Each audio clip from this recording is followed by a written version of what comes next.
to really focus in on is first identifying the strategy, finding the ideal audience of who you're going after, and then from there, finding out what channels work the best. And then we're going to cover some channels that we're going to go over, everything from like social media to content to email marketing and some automation. And then a lot of that can get into like specifics. So social media, you know, you have 3 or 4 different platforms. You can really focus in on content. There's a wide range of content, anywhere from video to blogging to email. So, and then there's a specific process that I like to use for realtors and how they should cover it, but just wanted to really gauge what you guys were most interested in. I definitely want to get into automation on this, like just looking at some content creation. Do we have to invent the wheel each time, and then automating it so that in case you forget that it's Monday and you're thinking supposed to go out. Yep. Okay. Automation. That's a good one and a big one to cover. Anything else? Yeah, I think even piggybacking on automation, it's one of the things that we talked about at the beginning. It's, you know, really defining your audience and who to target with what forms and automation in that target, in that market, okay. Right? So if it's a specific area or a specific type of buyer or seller, multiple automation. So what we call target marketing.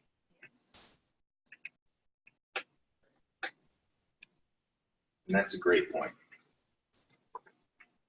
Anything else? Anyone online that has any specific areas or questions? They were talking about automation, how to use automation and content, and then specifically Regine asked about target marketing, how to use that specifically to target the audience and use different forms of marketing from there.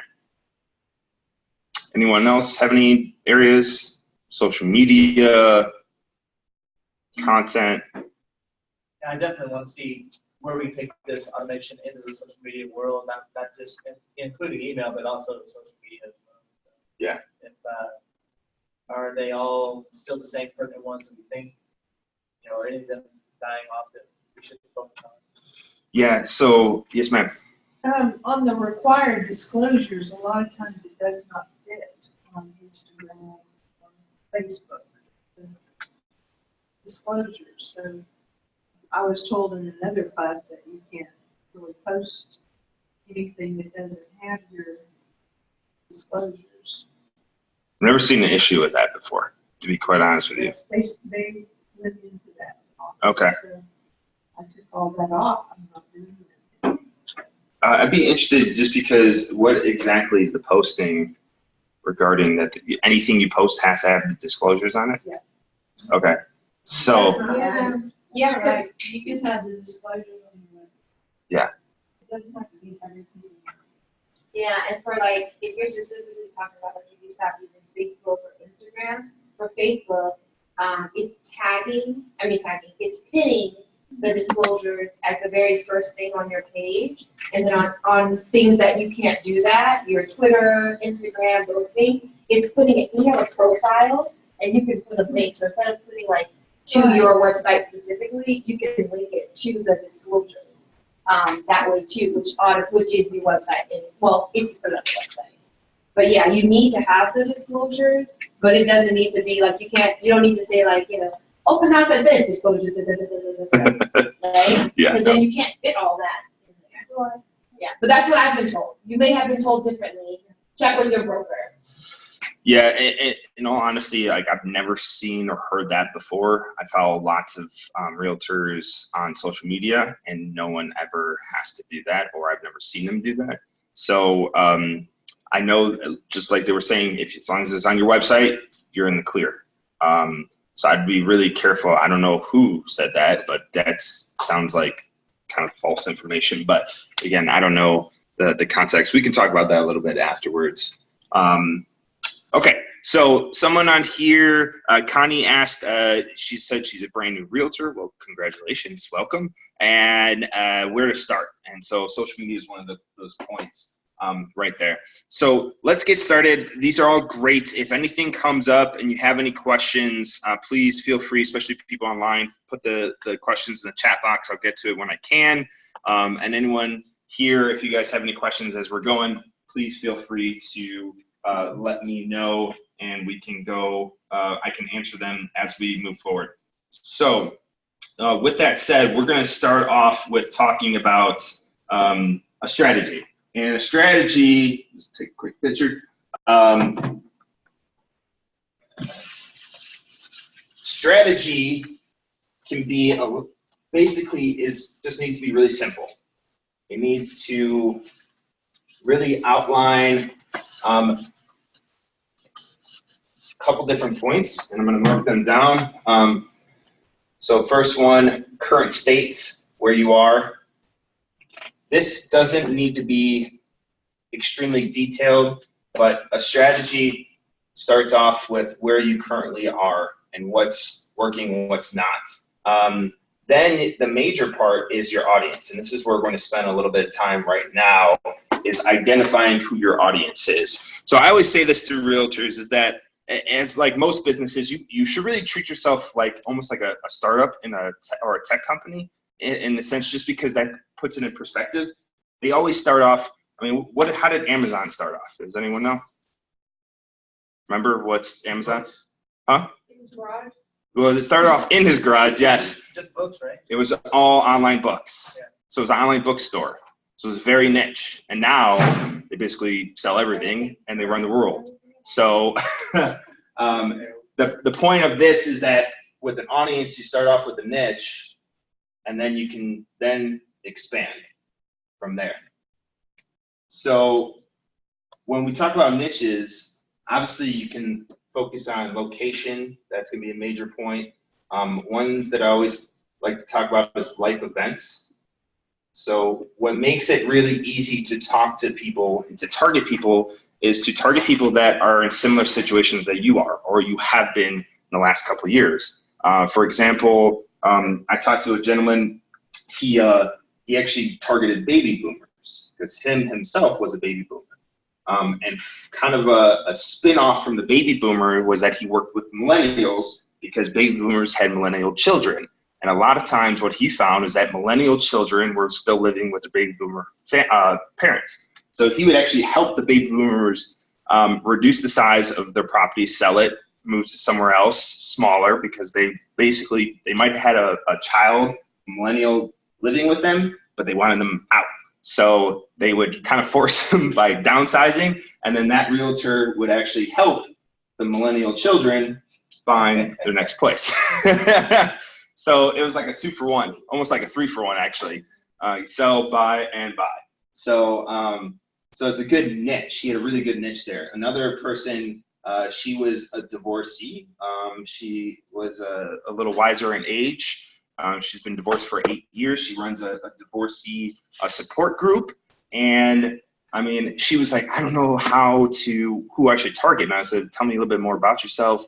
She started telling me about this divorcee group and how she's been divorced and she has grown children and they're out of the house. I was like, well, I think divorcees is the niche that you need to focus in on. And sure enough, as soon as she started shifting it, her business boomed. And then you have other situations like young families, or you yourself. I know there's some people who are investors, and if you yourself are an investor, that's a great niche to be in as well. So there's a lot of different life events we could get into. It can even be like cultural backgrounds too. And it could be a number of different, I had actually one client that we work with out in New York.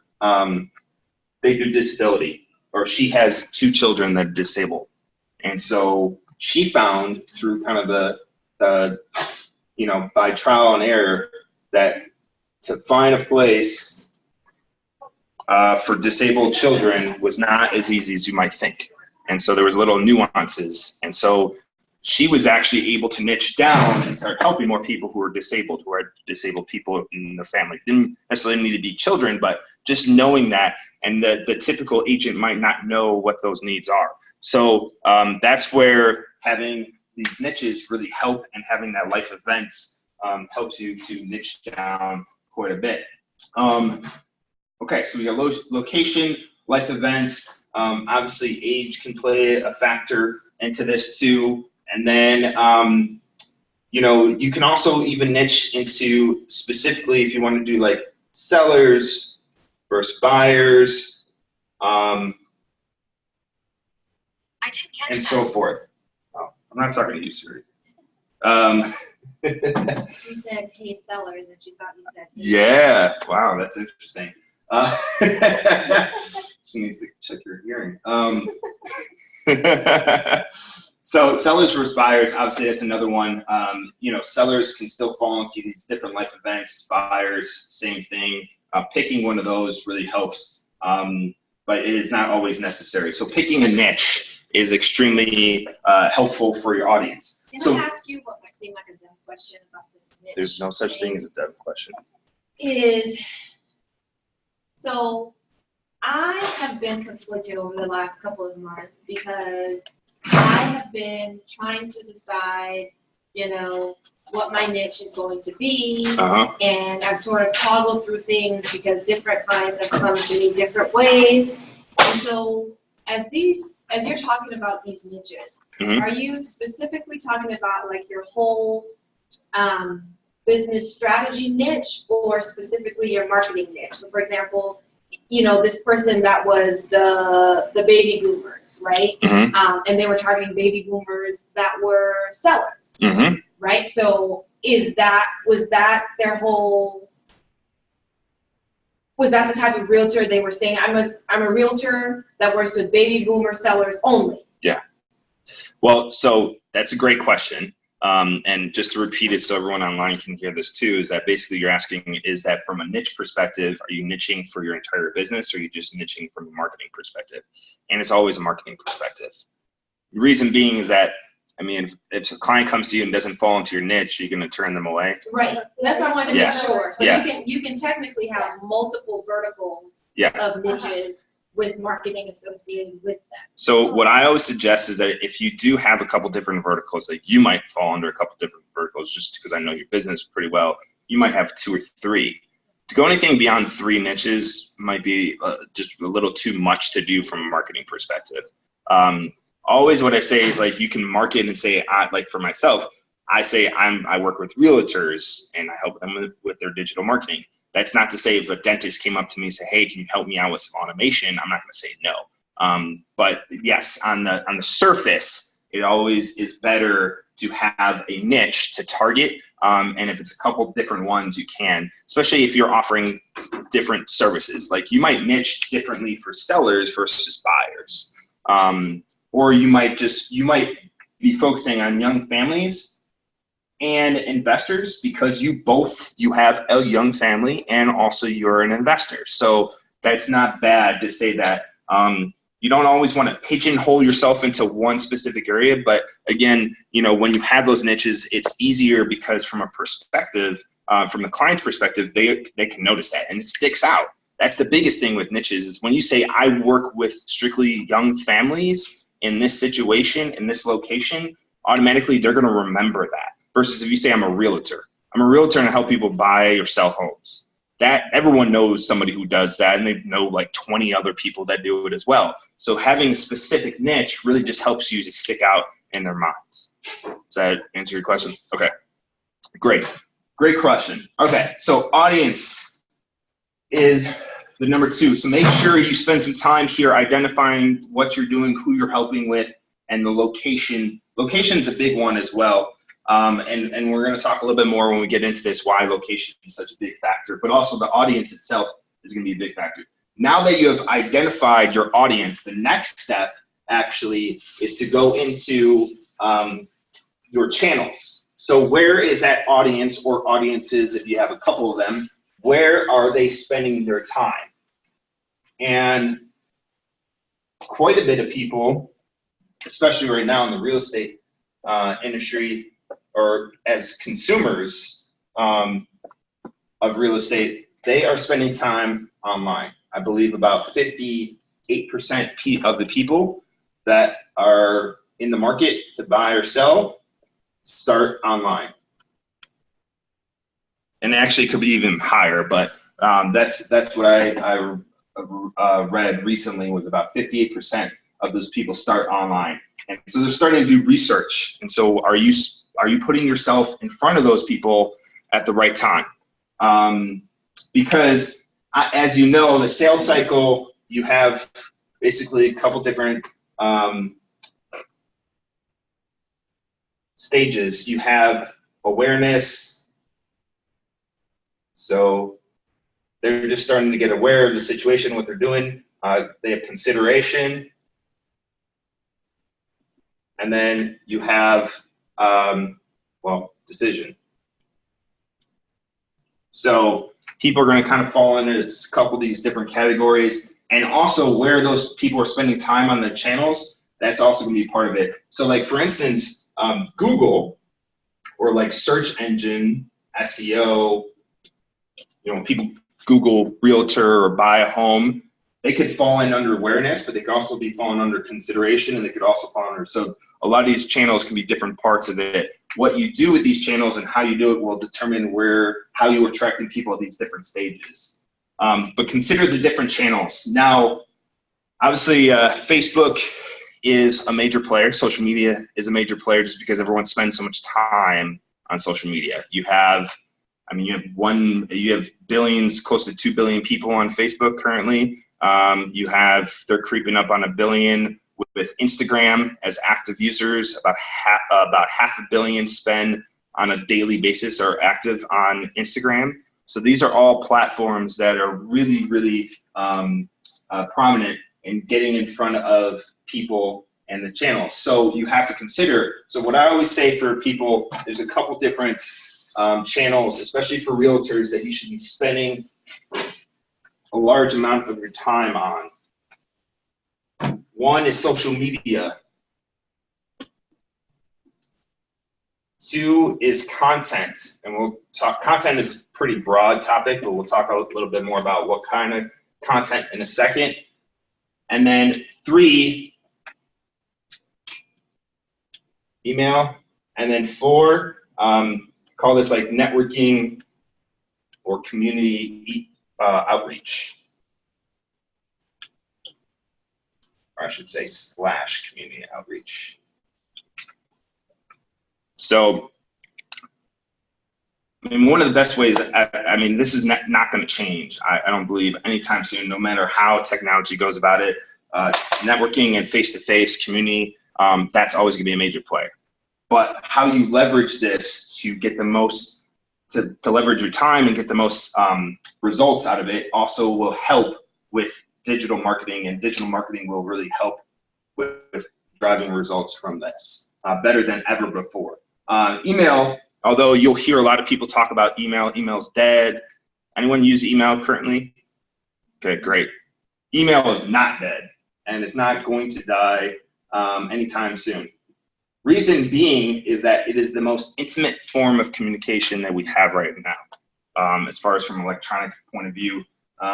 When people opt into email, they want to hear from you. When they say, hey, take my email address, they want to hear from you. Before, it used to be like that anyone would give out. They would start throwing their emails out left and right, and then spam and all that stuff started building up. So email started taking, it started becoming, people were very more cautious about who they let into their inbox. It was just not anybody, and still that way. So once you get in with someone's email, it's extremely important.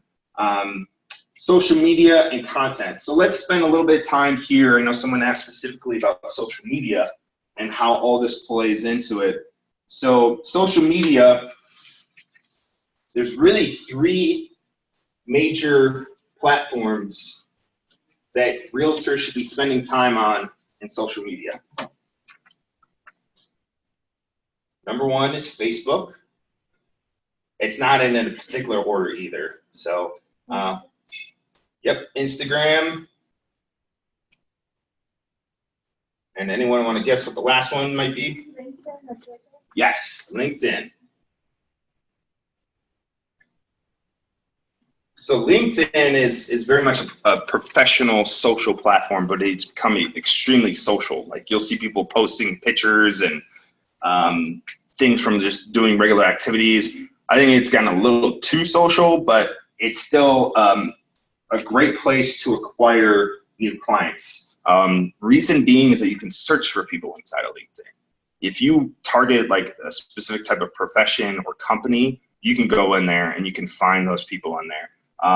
Also, great opportunity is that like if you want to get inside of companies, Austin being a great area for tech companies and startups, what I found from talking with other friends and people inside the industry is that they do a lot of speaking engagements. Actually going into talking to tech companies with their employees, saying why buying real estate is such an important aspect or so important in their life and what they should know about buying real estate, because you have these younger kids who are making hundreds of thousands of dollars and they're like, where do I put this money? Should I buy? Should I rent? Should I travel? Should I buy a tiny house? What should I do? And so being able to go in there and do speaking engagements is huge. And you can actually use that LinkedIn as a tool to find those opportunities and find those companies and find the right people to talk to inside of those companies. So it's a great tool for that. You can also just find, like, let's say you target lawyers, or maybe that's something you want to target. You can target any type of profession you possibly want in there. Yes, sir. Can you find people by location? Yes. So actually, when you go into LinkedIn, let me see if I can pull up LinkedIn real quick. I just see if I can remember my password. But if you go into LinkedIn and you can search by profession, you can search by company, and then obviously you can really search by location too. So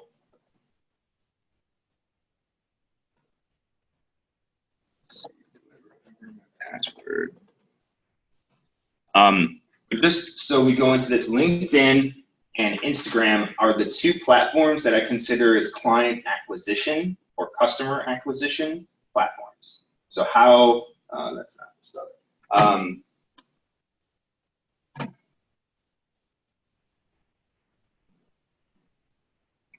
So acquiring new clients, those are the two best out of the social media. Facebook is more so, and I'm talking about this strictly from an organic standpoint. Wait a minute, did you just say Instagram and LinkedIn? Yeah. Client acquisition? Yes. Okay.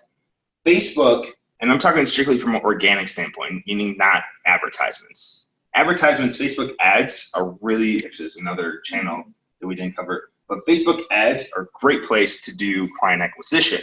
Facebook organically, though, is better for referrals and for keeping current clients or current prospects kind of up to date, branding, more so that line. You're not going to get a whole lot of new clients from Facebook just because there's so much noise. It's hard to find pages on there.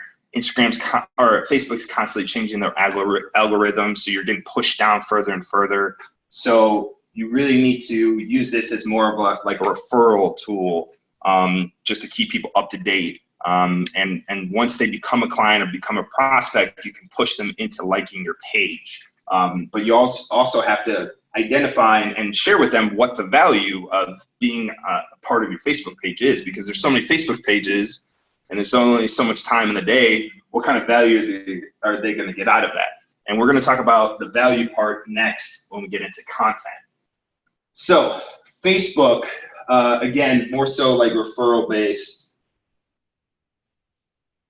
LinkedIn, let's go, since I have this open, let me just show you real quickly. If I were to say I want to target attorneys, actually, maybe I want to go, and this can be used not just for like clients, but let's say you want to find strategic partners. If you're going after,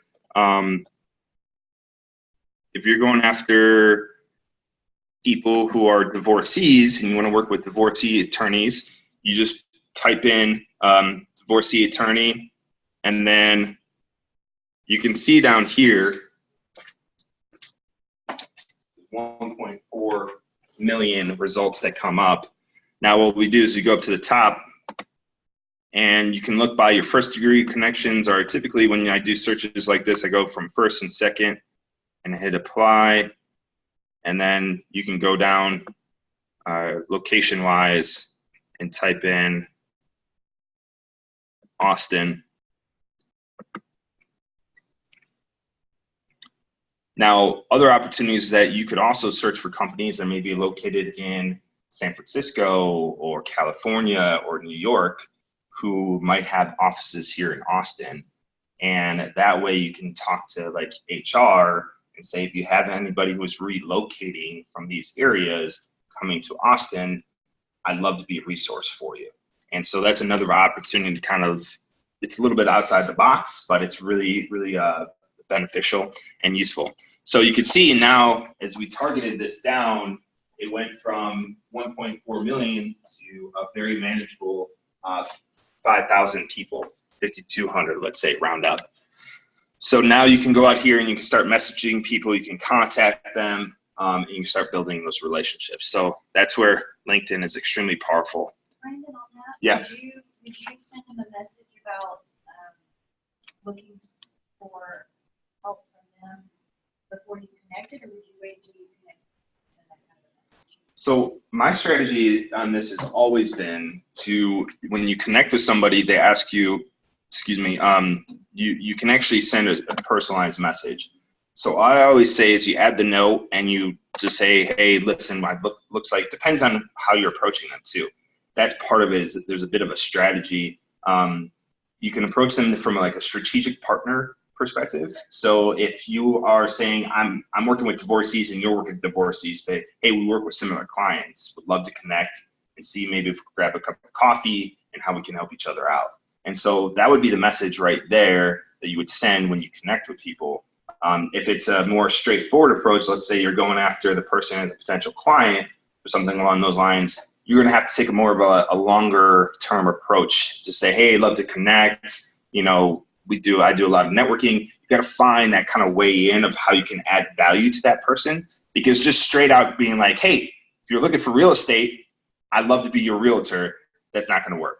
I mean, maybe, but like 99.9% of the time, that's not going to work. So you got to take more of a longer term kind of roundabout approach with it. So just depends on how you're approaching those people, contacting them, or the purpose behind it. All right, so we have that. We have LinkedIn. Let's go back to, so we have Instagram and Facebook. So part of this, let's just talk about social media real quick since we're on the topic. Part of and we talked about automation, and I want to get into that. Part of automating is that you actually have tools that you can use to automate your social media. And the tool that I normally recommend is Buffer. Buffer.com. It is, you can do there's a free version, which gets you 3 accounts. So you can put your LinkedIn and your Instagram. What I recommend is that you actually don't put your Facebook on there. Reason being is that Facebook already has a scheduling tool inside of their business pages, so you don't need to, and Buffer kind of can mess it up sometimes, so you're better off just scheduling the stuff inside of Facebook and then using Buffer for your Instagram and LinkedIn. And so the nice thing with this is that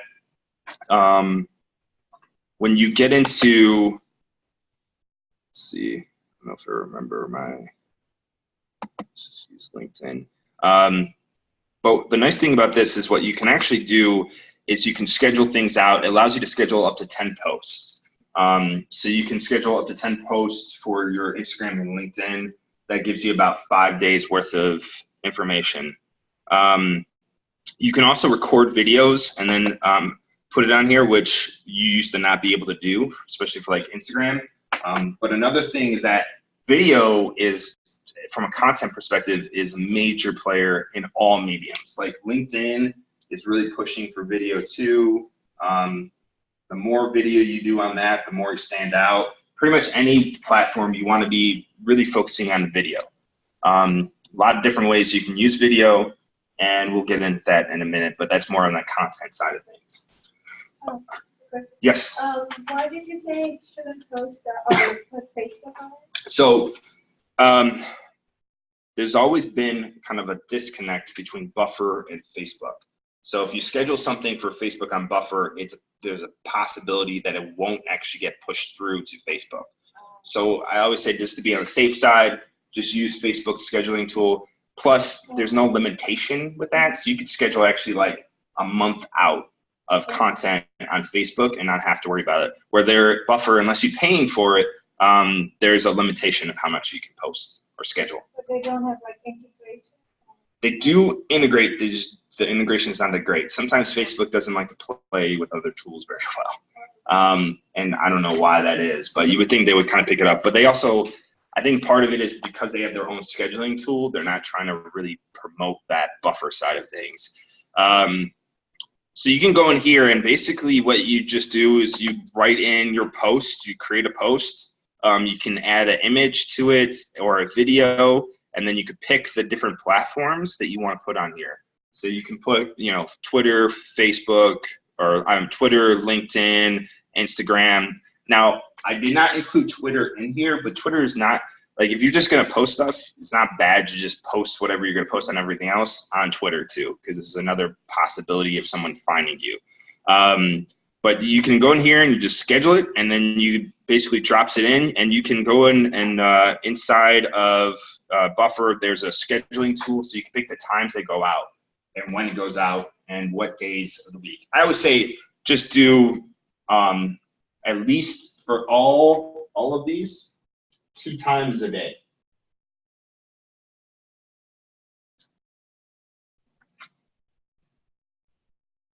Instagram actually, the more you can post on Instagram, the better.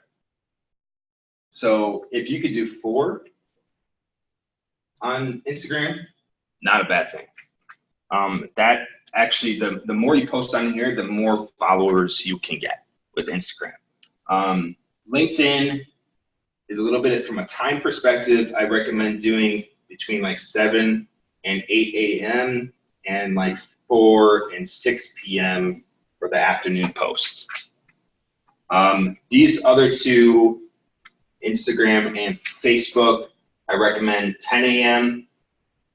and 6 p.m. for your posting times. There's no like huge study out there that shows what times are better than others. There's a lot of analytics that you can go in there and dissect if you want to. But I just find that people are typically, especially if you're targeting people who are workers, they're at work for about an hour when it hits 10 a.m. That means they're getting bored and they're going on their social media. Yes, 6 p.m. they're coming home and they're probably trying to disconnect or not listen to the kids fighting or whatever it is, and they jump on their social media. LinkedIn, because it's a little bit more business focused, people are on there at different times. They're typically checking in a little bit earlier, and they check it before they leave work. And sometimes you'll have people working a little bit later too. So that's why those times make the most sense. So without getting into too much detail with social media, because we only have so much time, that's the channel, and that's the information about that.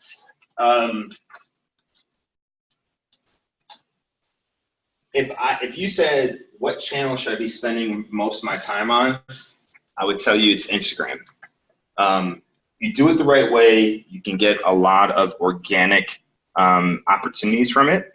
But it just, again, it all depends on their strategy, and it's hard to say because everyone's a little bit different in how they approach things.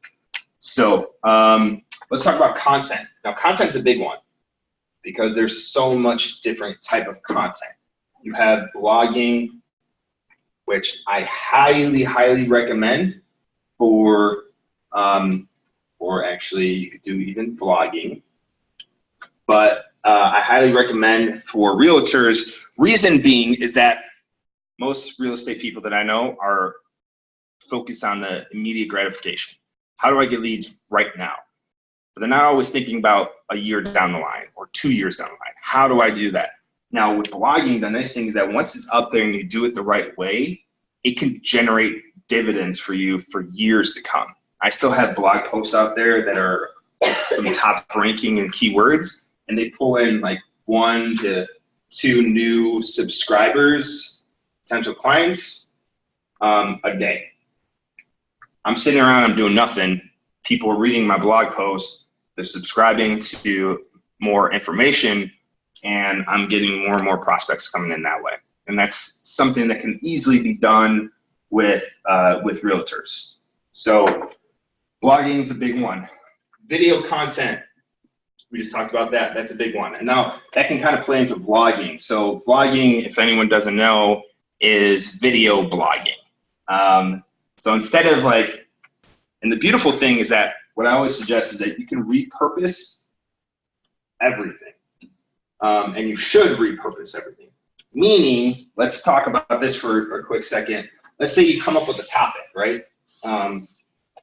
Anyone have a topic off the top of their head, what would make sense for like your client or something like that?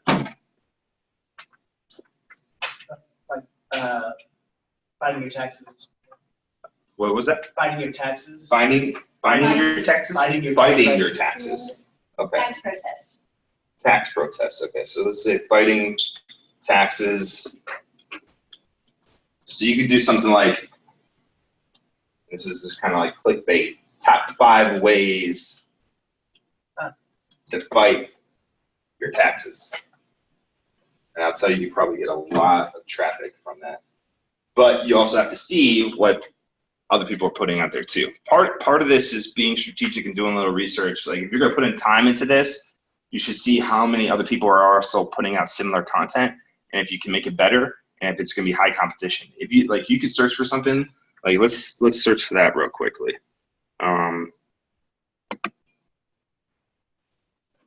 How to fight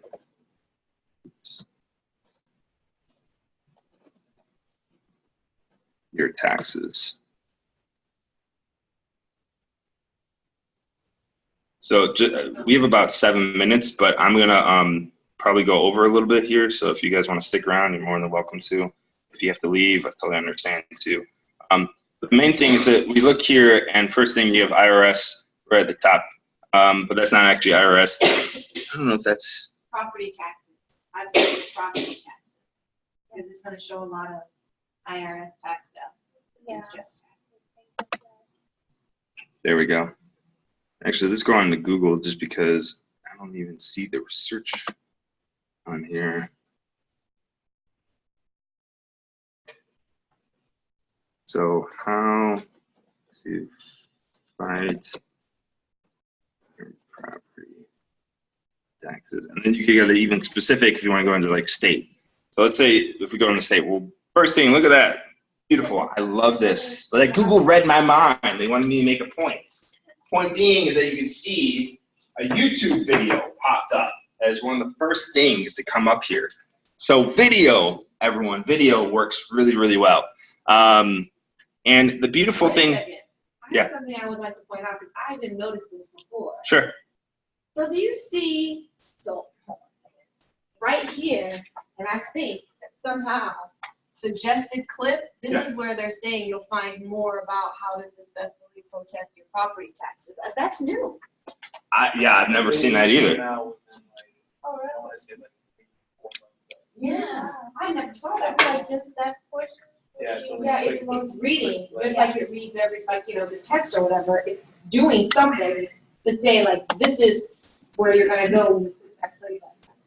Yeah, it's a great point. But the thing here, so besides that, you can see up at the top, we're looking at about 48 million results that come up. That's a lot to have to compete against. So doing a little bit more research to find out, and one of the best ways to do that is to scroll all the way down to the bottom where they give you like related topics. You can start kind of going through these. You can go into like, it looks like counties might be helpful. Let's just go into Dallas County real quick and see what that looks like from a result standpoint. Okay, perfect point. I love it when Google reads my mind. So you can see 972,000 results. Now it's under 1 million. That's actually really good. That means that it's going to be a lot easier to get up at the top of this page if you go about it the right way. So again, I don't want to get into too many specifics about this, but when you find topics like that, that's where you can then create a blog post. You can create a video for it and include the video in the blog post. And what actually makes it even better is that, let's say you record the video, because you know how long a video might take you to record? Like, as long as you know the topic, it might take you like 5-10 minutes max. Like, everyone has a smartphone. These things work magic as far as recording. You could prop it up on something, you can hold it yourself, and you just start talking. And once you record it, actually, there's a website called rev.com.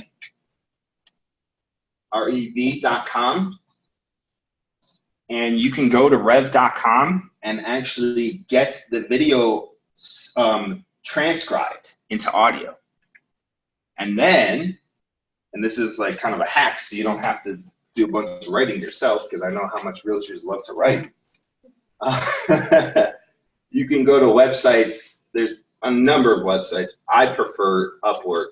But if you go to Upwork, you can actually find someone who will edit your transcription to make it more legible. Because usually a transcription is going to sound exactly the way you talk, and we have a lot of run-on sentences. We talk with a lot of ands and ums, so they can come in there and polish it up, make it look a lot more presentable. You can go in there and make a couple edits, and next thing you know, you'll have a blog post and a video, and then you put the video in the blog post, you put the video on YouTube, on Facebook. You can also put it on LinkedIn and Twitter. You pretty much put it everywhere. And then you can even slice up the video into more small pieces and use that for other content in the future. And then you can actually create like graphics of like certain points to use it as social media posts. So now you've taken one piece of content and you can literally chop this up into like 30 different pieces if you want to. And that's all from one effort. So it's extremely, extremely valuable. All right, so we talked a little bit about content. This is the best way to do it, just like repurposing it. There's different types of content. You have social media content, which is usually micro pieces of content. You have email, which is what I want to get into, because I know we talked about automation and we're getting close here on time. So let's talk a little bit about automation.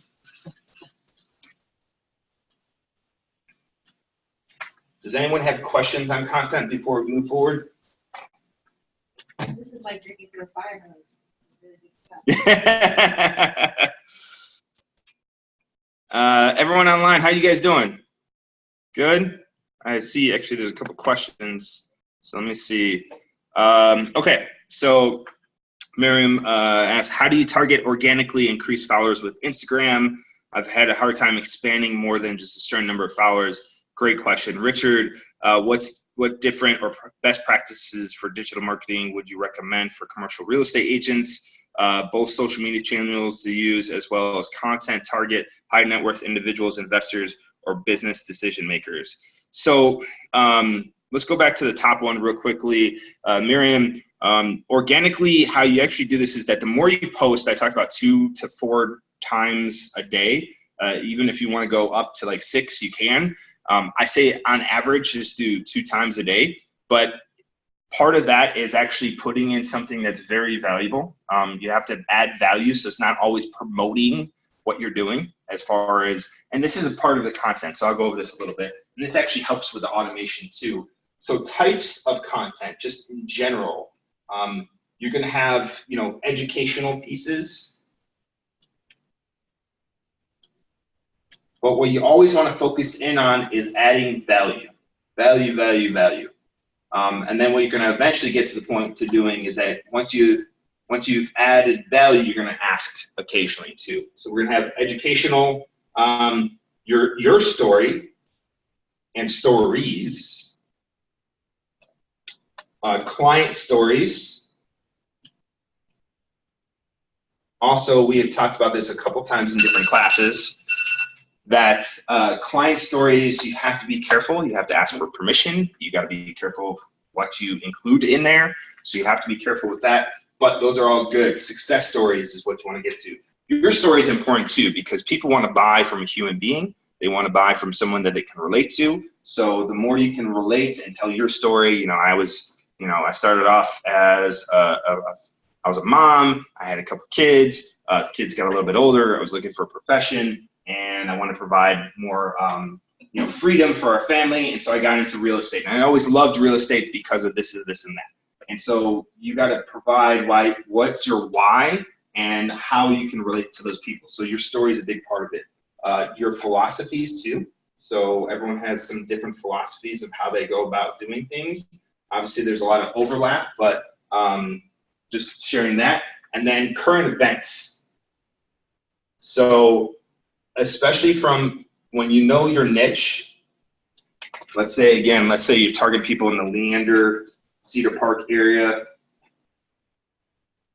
and they're young families, when there's new schools going up or rezoning, stuff like that comes up in the news all the time, whether it's, community impact or whatever, you can share those articles. All you have to do is say, hey, found this, thought this would be really interesting, be careful about that. People might be already seeing it, but just the fact that you're sharing it and helping them out goes a long, long way. So sharing content, I did not spell that right. Sharing content that relates to them. Another thing, and this is always an example I use, is that when Leander announced that they were building that domain type mall that's coming up in the next couple of years, they put that out. I saw 0 of my friends who are realtors post about that. But you know what I did? I went on to Instagram. I did a live. I said top 3 reasons why anyone should consider you moving to Leander. I'm like, listen, I'm not a realtor, but I'm gonna give you 3 reasons why you want to consider moving here. And I started giving them out, and I said the domain. And at that time, that was before Amazon decided where they were going to go. And Austin was one of those areas that was in the running. And Leander was actually the place where they were going to build the headquarters, the second headquarters, because it had so much space. So I shared that. I shared the domain project that was coming up, and I forgot I shared something else. And I kid you not, one friend of mine from California that was watching it, she's like, man, Brandon, she's like, I'm thinking about moving in the year. She's like, do you know someone I could talk to? I was like, absolutely. And then someone else who lived in Pflugerville was like, man, now you really make me think I should move out to Leander. And so I was like, well, if you guys don't even want to buy and live here, you could just invest in properties, because that's a great opportunity. Property value with that domain project is going to go through the roof. And so it's a great opportunity. And so by me just sharing that, and I did that to prove a point, because I've told realtors, do this, and they never do it. Finally, when I did it, I was like, man, I got like 3 prospects for you guys. And so who wants them? Yeah. So that just comes down to the point is that, like, when you share that information, you want to be a resource for people. You want to, obviously that it affects you, but it also kind of indirectly affects you as well. Like, just sharing the information doesn't mean you're necessarily soliciting business from people. So using current events. So these are the different strategies or different content pieces you want to consider. And then what you want to sprinkle in is a call to action in these. And what I always say is that there's a 70-30 rule. And this goes along with any type of content that you use. 70% of the time, you're providing value. 30% of the time, you're asking.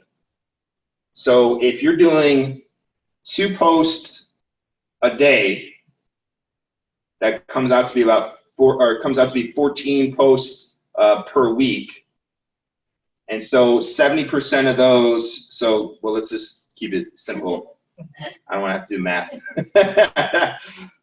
So if you did 10 posts a week, you do 7 of those are value added, 3 of those are asked. Call to actions don't have to necessarily be like, hey, if you're looking to sell your place, contact me. That could be one of them. But another one could be like, hey, if you want more information about the real estate market in general, or how this helps young families, whatever your niche is, sign up for my email list, and I'll provide you with a bunch of updates. And so that could be a call to action, because once you get them in their email, you got an intimate form of communication that you can sell. Email is also something I didn't point out. Email is a great place to sell people. You can sell them with the power of your words. You can also sell them by just directing them to schedule a call with you or scheduling an appointment. There's online scheduling tools out there. If you guys don't use one yet, I highly recommend using Calendly is another one. That's online. It's free. There's a free version, and then it's like $10 a month if you want more events. But you can sync it with your calendar. You can pick the times you allow people to do it. You can have different events, meaning that maybe you have it for buyers, or you have it for new clients, or you have it for existing clients. You have different events, and you can schedule it different ways and use that to send it out. So it's a great tool. Okay, so back to the content. So we talked about these different points of content. Now, from an automation standpoint, does anyone have a CRM? Yeah, okay. Do you guys have automation built into your CRM, like emails and text messages? Okay, so I know there's a ton of CRMs out there, and I've used a lot of them. But there's one tool that I use when people ask me what I recommend, and it's called Active Campaign. And it's more than just a CRM. It has a CRM component to it, but it's hard to even kind of pinpoint it because there's so many different pieces of it that it works really well with. But it's truly a marketing automation system. And what that allows you to do is that you can have people come in, like if they sign up for your email, you can trigger a sequence of emails that go out, and you can have it all set up. You can also use that not just for people who are coming in from like an email sign up. It could be like new clients. It could be prospects. And what you're going to do with that is there's a couple different ways you can go about it. Let's say they're a new client. You could have a welcome series. So, in all honesty, I've worked with a number of realtors. I've never gotten this before in my life, but I'd love to see this happen. And new clients, you kind of have a welcome series. So it just boosts up their customer experience with you. So you can have a welcome series where it might talk about who you are, what to expect in these next steps, some key points of this of the scenario that they're going through. Let's say they're a buyer. What should they expect moving forward from here on out? And then maybe from there, you give them a couple reference points. You want to keep an eye out in the next couple weeks for this. You want to keep an eye out for that. To get a good resource, you can start looking on the website. If you want to, start considering, title companies. These are some of the title companies we work with. Mortgage people, make sure you got your pre-approval letter. All these different aspects you can include in the welcome series. And that can go a lot of different ways. From a prospect standpoint, there's two kind of approaches with automation. One, you can push them. Let's say they come in as a new lead, and you haven't been able to talk to them yet. You can push them to schedule a call, and you can have a series of sequences along those lines. The other part of it is that maybe they've come in and you've talked with them already, and now it's just a matter of getting them to take the next step. And so you can push them to the next step. Or maybe they never ever scheduled a call with you and you still want to contact them and they're more of like a long-term prospect. You can have a long-term nurture, and that long-term nurture would include a lot of those content pieces we were talking about. Educational, your story, calls to action. This is where this part kind of comes into play really well. The nice thing with marketing automation, not only do you have sequences in here, but you can actually, once they sign up, you can what they call lead score, and you can see what they're doing. So if they open up an email, if they click on something, if they're looking at your social media, if they're checking out your website, as long as you have it set up properly, you can track everything that person's doing, and you can start scoring them. So say a person gets scored for 10 points for clicking on this link, and they get 10 points for visiting this page on my website. Once they hit to 40 points, it might trigger something to say, hey, you know what, Regine, you should contact this person because they've hit that top score and they seem to be really interested. So now these people are doing all these things, they're interacting with you. You're out there doing whatever you want to do, essentially talking to more prospects, you're at community events, you're showing people properties, and all this is happening behind the scenes, And then you can say, all right, now that I hit the 40 points, and I need to contact them, I'm going to contact them. And then you start to talk to them. You say, now you don't want to be like, hey, I noticed that you were checking out my website, and I noticed you were, you know, reading this. No, you don't want to be invasive like that. But you do want to be like, hey, you know what? Just want to check back in with you, see how your things are going. Would you want to sit down and talk, or can I provide you with something? So there's a lot of different ways you can approach them once you contact, but you can find out what those people are doing, and it's extremely powerful information. There's not a whole lot of CRMs that do that, but there are some. Usually it's more included in the marketing automation tool. So there's that. What was that one called? That one's called Active Campaign. It's been around for about 15 years. I'm a partner with them, have been a partner with them for 5 years. They're constantly coming out new features and pieces, and it's extremely powerful. So if you guys have any questions on that, I'd be happy to help out and answer those. So we're creeping up on about 11:15. Let me answer Richard's question real quickly. So from a commercial real estate agent perspective, social media tools I would recommend is still Instagram, and still, because actually Instagram is a very prominent place for high net worth individuals. Average consumer on Instagram makes about US users make about $72,000 per year. So, and they tend to buy things brands that they follow on Instagram too. So not just products, but services. So Instagram and LinkedIn would be a major player obviously for the commercial real estate. And then if you're going after high net worth individuals, there's some other kind of offline tools, I would say more event-based, but you can actually use event-based for the commercial. You can use the automation tool to really leverage your power of using it. So that's how I would recommend. And Richard would be happy to talk to you a little bit more specifically about commercial real estate, but there's a lot of questions, a lot of different ways you can go about it. So, yeah, I mean, we've creeped up past 11 o'clock. Is there any specific questions you guys want me to answer before we close out? No, I know that was a lot. Yes, it is a lot. So I said digital marketing is a very broad topic, and there's a lot to discuss. But if you, the key thing here is that if you identify your audience and you identify those channels and you take it kind of step by step by step, and what I would recommend is that start tackling little bits and pieces.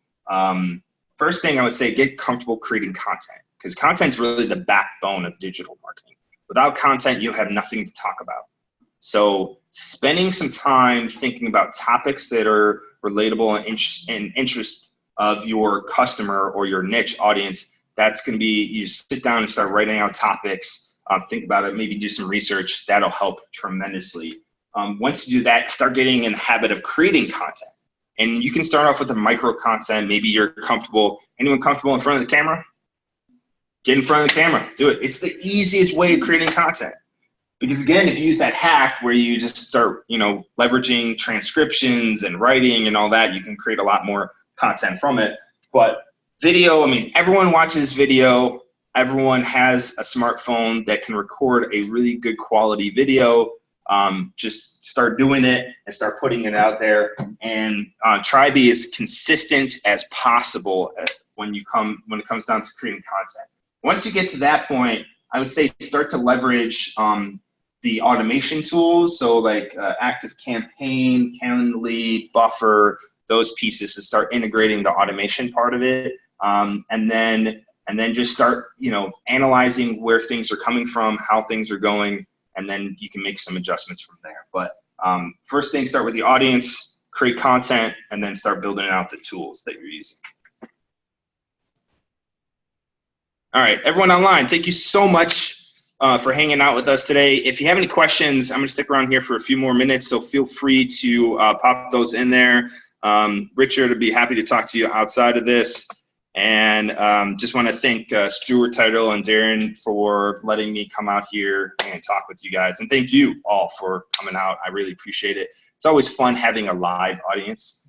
As much as I love and I do a ton of webinars, it's great to see smiling faces and have interactions it makes my day so much better. So thank you guys. I really appreciate it. Again, my name is Brandon Lewin. I run a digital marketing company that helps work strictly with realtors and real estate teams, and we help them to increase profits and to reduce their time in doing that. So a lot of what we do is the automation, setting up strategies, how to execute that, and moving forward from there. So, and we work with clients all over the United States, so it's not just here, but it's pretty much everywhere. Okay, great.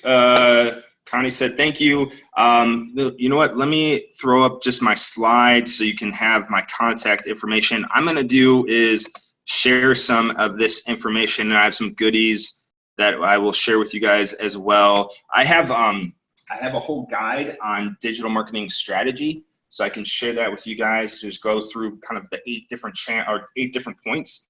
So I can share that with you, and as long as I have everyone signed up prior to this online or something like that. Okay. If you haven't and you want the information, I can pass a piece of paper around and you guys just fill out, leave your email address. That way I can send that out. Okay. Yes. Thank you. So let me go to the back slide.